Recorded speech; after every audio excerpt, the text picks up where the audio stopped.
Content warning. Episodes of Gray Matter may contain themes and depictions of extreme mental illness, traumatic bodily harm, and death. If you aren't in the right headspace to engage with those depictions right now, maybe this episode should wait for another time.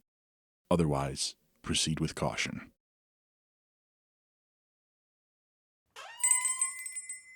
Hello, and welcome back to Gray Matter. At this very special time of the year, whether you celebrate Christmas, Hanukkah, Kwanzaa, or anything else, I'd just like to remind you that it doesn't cost a thing to respect other people's beliefs. Or disbeliefs. The holidays can be a tough time for non-believers, full of pushy family and passive-aggressive invitations to church, but it's important to remember that there's nothing wrong with being secular. They're not trying to be a Grinch any more than you're trying to exclude them from all of your reindeer games, and belief is not a matter of choice, but one of honest conviction. So please, this holiday season, hug your local atheist. They deserve some comfort and joy too. To that end, the tape I've got for you today is called All You Faithful, and it's an odd little fable about a man who has to confront a crisis of faith just in time for Christmas. So gather up the kids, roast some chestnuts, and have yourself a happy little holiday. From all of us to all of you. Yeah, I know it's just you and me in the story. Now shut up, you're ruining the illusion for the audience. The audience, you know what, we don't have time for this. Start the theme song.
All You Faithful, written and directed by Jonathan Inbody. O come, all ye faithful, joyful and triumphant. O come ye to Bethlehem. Come and behold him, born the King of angels. O come, let us... Hey, Jesse, you made it. Wouldn't miss it. What's with the carolers? They're just going door to door. I figured I'd watch while I finish my cigarette. On Christmas Eve, though? They don't have anywhere to be? Well, I like it. It's festive. Yeah, sure. How was church? Oh, you know Mom. She was sulking about you skipping the whole way there, but as soon as she got there, she was all smiles. People asked about you, too. What's his name? Mike? He was always nice. What did you say? I don't know. I said you were busy. And for the record, they're all nice. I'm sure they are, up until anything important comes up in conversation. Hey, you never answered my text the other day. What happened with you and David? Did you ever have that talk? Yeah, he broke up with me. He said I act like I'm ashamed of him. God, what a dick. No, he's right, Marie. He's out, you know? It's different for him. He can be who he is in public. So can you. Mom's backed off all of that homophobic shit. A guy she works with is gay, and she talks about him all the time. That's because he's not her son. Give her a chance. She should give me one. Remember that time I said I wanted to dress like Elton John at the dinner table, and she just looked at me and said, "Don't even joke"? You think I don't know what that means? It hurts, knowing that someone you love unconditionally won't return the favor. It's the same reason I won't go to church. Why? You think God won't accept you either? I don't know what I think. I don't know if I believe in God. Okay, well, keep that shit to yourself, because if Mom hears you say that, she will disown you. Yeah, I can't do anything right, can I? She loves you, Jesse, and God does too. even if you don't think so. Then why don't they talk to me? I've done what they wanted my whole life, and all I've got to show for it are the same lies I used to tell myself in the mirror every morning. I tried for so long to not be who I know I am, to believe what I know I don't believe. I'm done doing all the work. If Mom wants things to be better, or if God wants me to believe He exists, then I want the same thing from both of them. Honest, open communication and acceptance. They owe me that. Are you done with your cigarette? Yeah, I'm gonna head inside before I start growing icicles. I'll be right in. I gotta, clear my head. I think I might go for a walk or something. I get it, just don't be too long. The family's excited to see you, and everyone's gotta get up early to open presents, so you're on the clock. I'll be quick, I promise.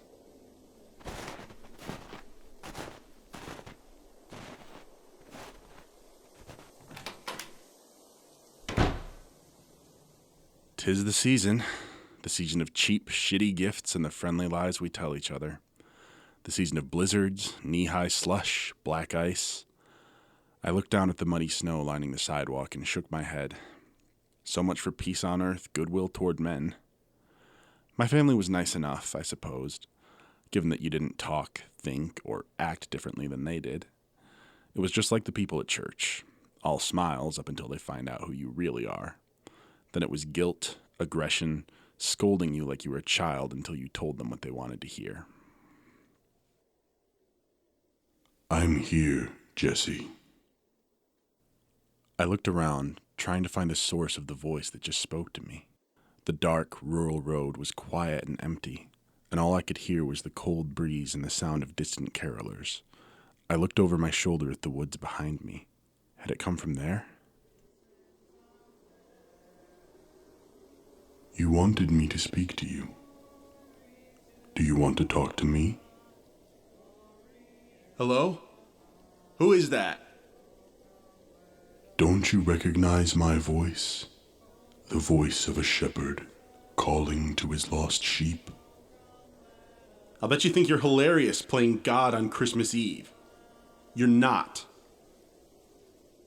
I looked back and forth at every long shadow, scanning the empty street for any sign of movement. Wherever they were, they had to be close. The voice sounded like it was coming from right beside me. Well, not quite beside. More like inside. It was loud, warm, echoing around in my skull like a radio signal with me as the only receiver. There was something comforting about it, but something unsettling too. "I love you as you are, Jesse. I accept you. All I ask is that you follow my voice." Bullshit. God doesn't talk to people. "I do. Isn't this what you wanted?" This is impossible. "You told me what you needed to believe. I've given it to you. Don't you want to see what else I can give you?" Where are you? "Come into the woods. I'll guide you."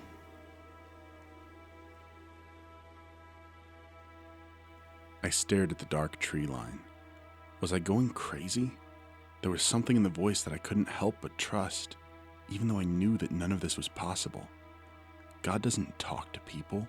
God doesn't live in the woods, and yet His voice was calling out to me. I could hear it, feel the genuine warmth in His words. I took a cautious step forward, then another. I had asked, and I had received. How could I not at least hear Him out? I stepped off of the sidewalk and into the muddy snow, then walked into the dark woods as the trees swayed in the breeze. As I passed through the dense patch of trees, casting long shadows from every crisscrossing branch with the flashlight from my phone, I felt a chill run up my spine. Why was I doing this? Was I that desperate to be accepted? To be loved? The voice led me deeper into the woods, then up a sharp hill and into an open clearing. It was empty, peaceful, covered with an undisturbed blanket of snow that shimmered in the soft moonlight. At the far edge of the clearing, next to an old collapsed building, I could see a patch of black and the all-encompassing white. the half-rotted wooden entrance to Moses Hill Mine. The boards that had been nailed up to keep people out had long since rotted away, leaving only the thin wooden frame surrounding the yawning black tunnel that stretched back into the side of the hill. I knew this place. I'd come here to drink with my friends back in high school. It felt different now.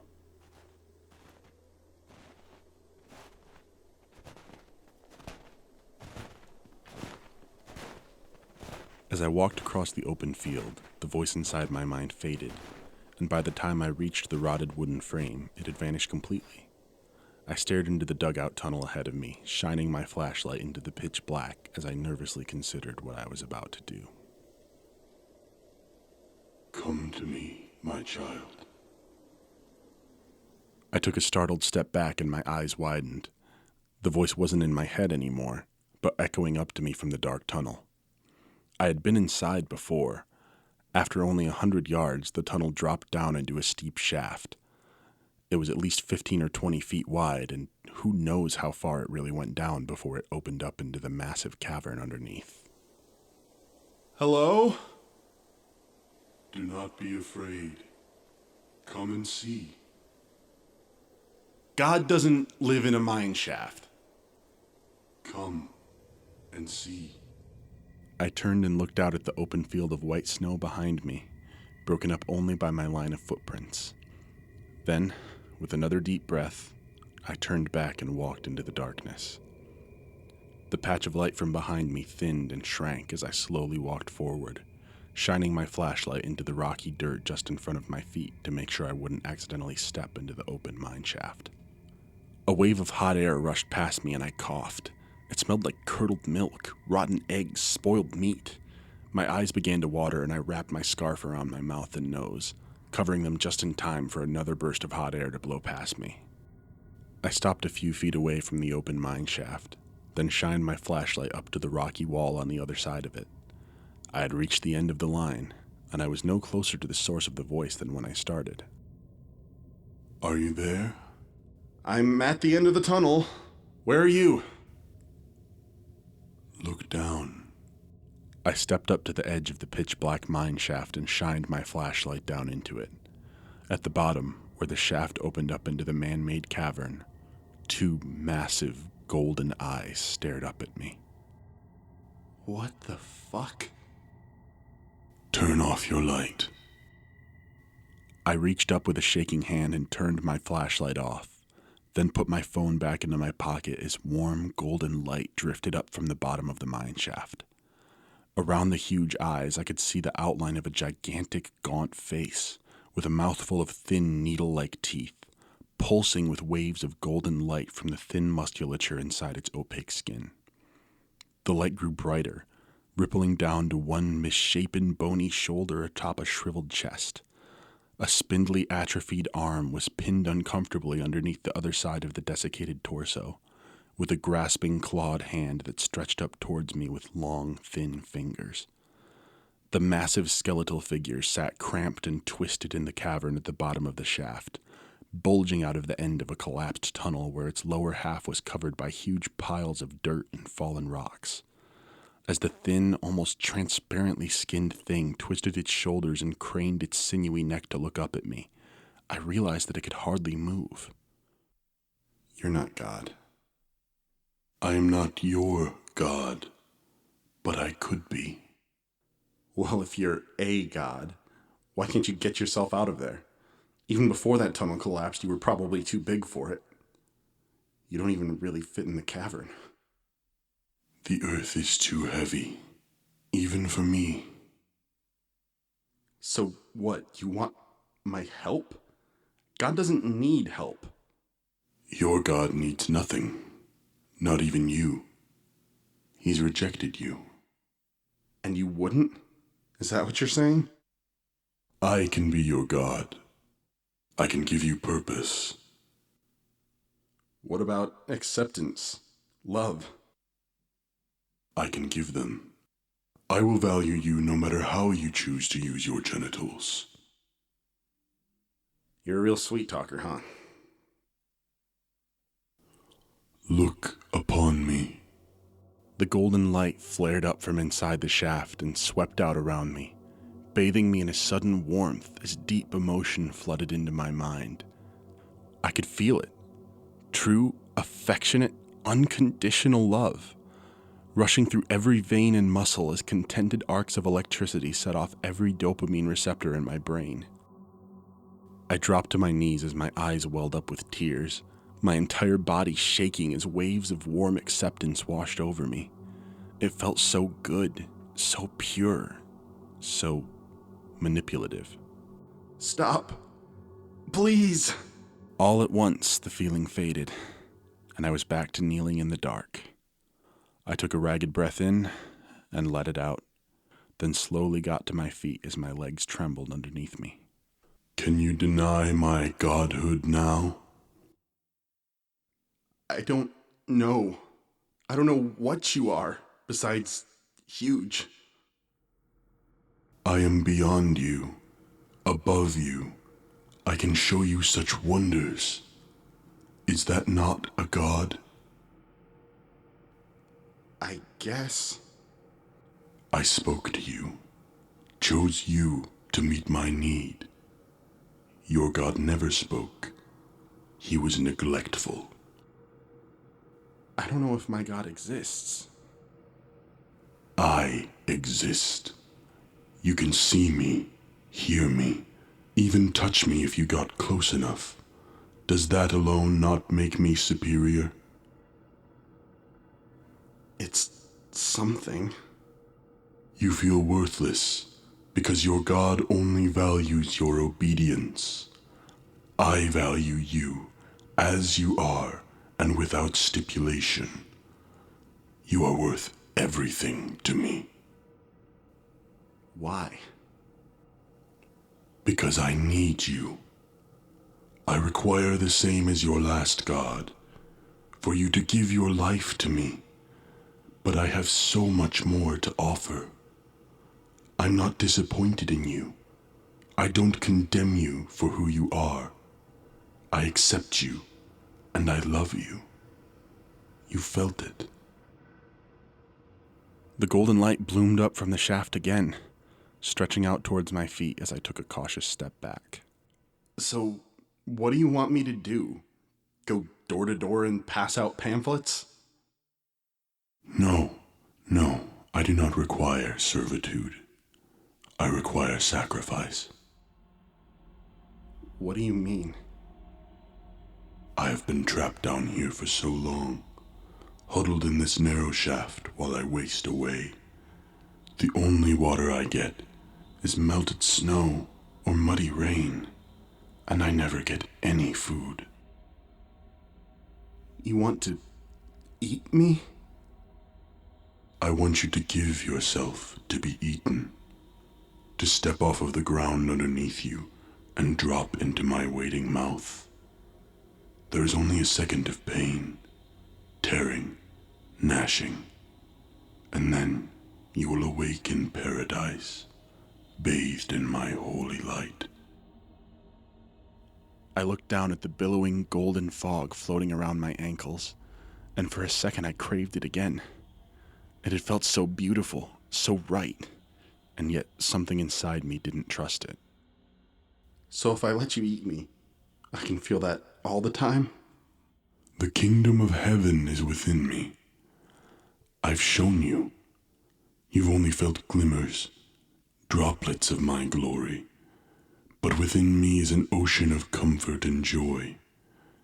Churning amidst my bowels are 1 billion souls, swimming in peaceful ecstasy through my golden bile. That's a lie. Did you consider it truth when your God offered it? You are told that when you die, when your weary flesh is torn asunder and your bones are shattered on the rocks, another part of you will live on, changed, purified. What is that but digestion? And what if I reject your offer? Do I go to hell? I have no desire to punish you, nor to guilt you into rote obedience. You owe me no allegiance. Your life is your own, but I will reward you for entrusting it to me. What about this world? Do you care what happens to Earth? Because it's not a great place to live right now. War, disease, famine. There's a lot of little apes running around and hurting each other up here. I know. I can feel it. All of it. The same way I could feel your pain tonight. But I'm just so weak. If I could be fed, properly fed, then perhaps I could get enough strength back to free myself from this prison. I could end your wars, your suffering, and more than that, I want to. Your God is all-powerful, and yet he does nothing. If I were free, I would not make his mistake. How am I supposed to believe any of that?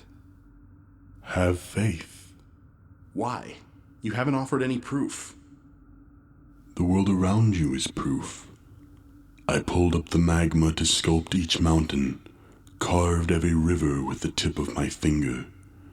I made you in my image. Did you? Blessed are those who have not seen, but still believe. I've provided you more proof than your God ever has, shown you the truth of my being, and expressed to you my profound acceptance. You can pray to me, and I will respond. What makes your God better? You're not a god. You're a monster. Some kind of ancient thing that crawled up from inside the earth. It doesn't matter what you can make me feel. It matters if you're telling the truth. I might not know exactly what you are, but I do know what you're not. My ways are mysterious. Bullshit! You'd say anything to convince me, just to keep yourself alive. You're nothing but a parasite that lashes onto the abused and unaccepted. I don't need you. You need me. So why would I ever worship something as pathetic as you? Because I exist. You know what? I appreciate the offer, but I think I'll do fine on my own. What good is all that love and acceptance if you have to give yourself up to get it? Very well, my son. I forgive you, and I believe in you, even if you do not believe in me. That's very noble of you, pretending you're above winning when you just lost. But if you're really in the mood to do humanity a favor, why don't you just starve? We don't need you anymore. I chuckled and shook my head, then turned and started walking back towards the light at the end of the tunnel. I felt free somehow, unburdened. I'd been given a gift, the true blue Christmas miracle of something approaching divine intervention. I could feel the golden light receding behind me, slipping back down the yawning mineshaft to the petty, self-obsessed giant at the bottom, and my smile broadened. It was a shame I couldn't stick around for his pity party, but I had a party of my own to attend. I stepped through the rotted wooden frame and out of the dark tunnel, then looked up at the moonlit sky as snow gently drifted down to the white field in front of me. It was a beautiful night, silent, almost holy. Across the field of snow, 3 figures emerged from the tree line. Hi, is this your land? I was just going for a walk and I got a little turned around. Any chance you could help me get back to the road? You don't have to come show me, just point me in the right direction. Hello? The figures kept walking, and as they got closer I began to recognize them. They were locals, people I'd seen around town for most of my life, but they were looking at me like I was a stranger. You're Todd, right? And, Barb? Are you guys okay? You've experienced the warmth of God's light, and still you deny him? What? God is not mocked. Wait! You have to listen to me. That thing's not a god, it's a parasite. It's just feeding on you. Hey, let go of me. Stop! You don't need it. Just let it die. It doesn't care about you. Oh, come, all ye faithful, joyful and triumphant. Please, don't do this. You can't. Come ye to Bethlehem. They dragged me to the end of the tunnel, then pulled me up to my feet and pushed me towards the open mineshaft, where bright light was already starting to shine up. And as the three worshippers approached me, arms outstretched to push me over the edge and into the yawning black, I heard the false god's voice echoing up from the half-collapsed cavern. There is one more trait your god and I share.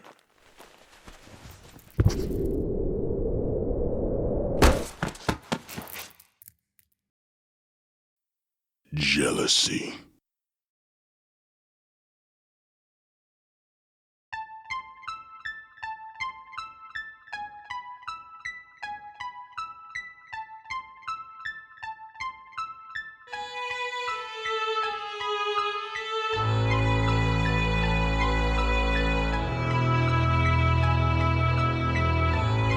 All You Faithful was written and directed by Jonathan Inbody. It was edited by Jeffrey Lavin, with music composed and performed by Samantha Hunt. Jesse, the narrator, was played by Quinn, who also played the Starving God. Marie was played by Samantha Hunt, and Justin Pope, Andrea Inbody, and Jonathan Inbody played the carolers. Gray Matter is a Word Search Media production. Any similarities to real people, places, or things is purely coincidental. Be kind. Rewind.